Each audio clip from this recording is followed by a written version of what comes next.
क्या सऊदी और इजराइल मिलाने वाले हैं हाथ?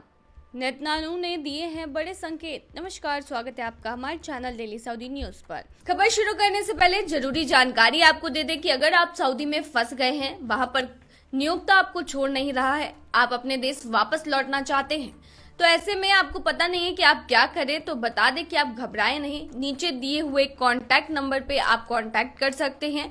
वहां से आपको जो जरूरी हेल्प है वो मिल जाएगी। कानूनी प्रक्रियाओं के तहत सारी कार्रवाई करके आपको महज 3 से 4 दिन के अंदर खरूज लगाकर वापस अपने देश सही सलामत पहुंचा दिया जाएगा। तो दिए गए नंबर पर आप संपर्क कर सकते हैं।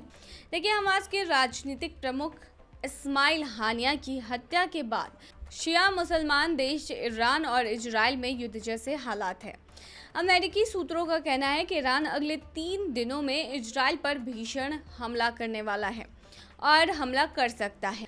इस हमले में लेबनान का हिजबुल्लाह और यमन के हूती विद्रोही भी साथ दे सकते हैं। इन सब के बीच अमेरिका, जॉर्डन, यूएई और सऊदी अरब जैसे सुन्नी मुस्लिम देशों से एक संगठन बना रहा है ताकि ईरान और उसके सहयोगी संगठन के किसी भी हमले को विफल किया जा सके।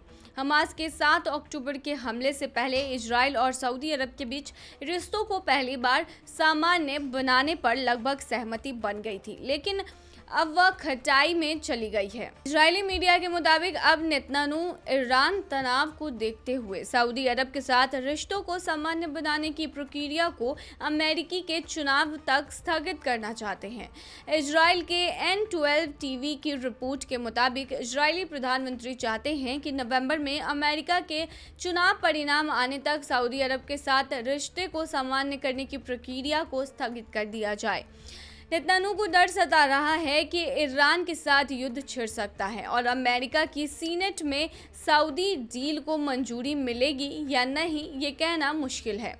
वहीं वॉशिंगटन इंस्टीट्यूट के कार्यकारी डायरेक्टर रॉबर्ट स्टॉलोव का कहना है कि इस रिपोर्ट में भरोसा नहीं करते हैं। उन्होंने कहा कि नेतन्याहू और बाइडेन के बीच में लड़ाई चल रही है। रॉबर्ट ने कहा है कि बाइडेन और नेतन्याहू दोनों पुराने खिलाड़ी हैं। बाइडेन ने यह बात लीक होने दी है कि सऊदी अरब के साथ डील को अब किनारे कर दिया गया है क्योंकि उन्हें पता है कि नेतन्याहू ऐसा चाहते हैं।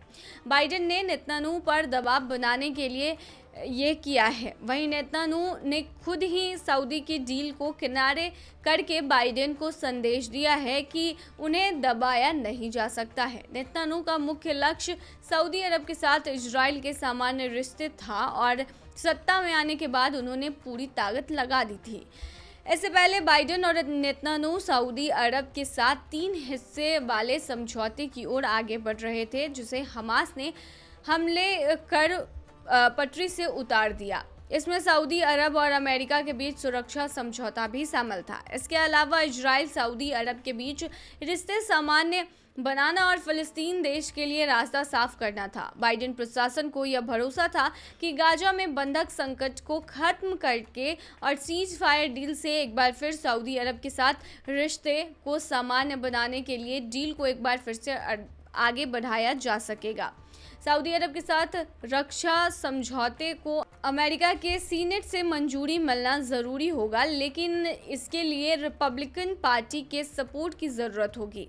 वहीं ऐसा माना जाता है कि एक सऊदी अमेरिकी सुरक्षा डील को डेमोक्रेट तब सपोर्ट नहीं करेंगे जब डोनाल्ड ट्रंप सत्ता में होंगे। वहीं इस डील को शिया देश ईरान के खिलाफ एक क्षेत्रीय सुरक्षा ढांचे के आधार पर माना जा रहा था। इसमें सऊदी अरब और इजराइल दोनों को ही शामिल किया जाना था। तो ये थी तमाम जानकारी। बने रही ऐसी तमाम खबरों के लिए डेली सऊदी न्यूज पर।